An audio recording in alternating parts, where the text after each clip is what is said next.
खिड़की में परछाई रवि एक ग्राफिक डिजाइनर था और देर रात तक जागकर फ्रीलांसिंग का काम करता था। उसका फ्लैट शहर के एक पुराने लेकिन शांत इलाके में था, छठी मंजिल पर, जहां न शोर था न कोई आने जाने वाला। उस रात घड़ी 1:13 दिखा रही थी। कमरे में अजीब सी चुप्पी थी। हल्की हल्की हवा चल रही थी और पंखा धीमी आवाज में घूम रहा था। तभी खिड़की पर से पर्दा हिला, जैसे हवा नहीं कोई उसे छू रहा हो। रवि ने अनदेखा किया, लेकिन कुछ सेकंड बाद उसे ऐसा लगा जैसे कोई खिड़की के पास खड़ा उसे घूर रहा हो। उसने धीरे से गर्दन मोड़ी और खिड़की पर एक परछाई देखी। कंधे झुके हुए, चेहरा झुका, लेकिन आंखें सीधी रवि को घूर रही थी। सबसे अजीब बात, उस खिड़की के बाहर तो बालकनी भी नहीं थी। डर के मारे रवि की उंगलियां सुन्न हो गई।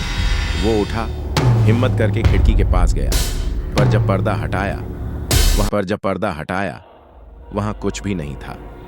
रवि ने खुद को समझाया, शायद नींद ज्यादा हो गई है, भ्रम हो रहा है। लेकिन जब वो मुड़ा तो उसकी कुर्सी अपने आप घूम रही थी। अब वो पूरी तरह डर चुका था।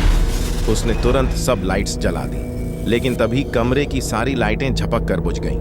लैपटॉप स्क्रीन अपने आप ऑन हुई और उस पर एक पुराना फोटो उभरा, रवि के बचपन का घर, और उसके पीछे एक काली परछाई। रवि कांपते हुए बोला, ये क्या हो रहा है? कौन है तू?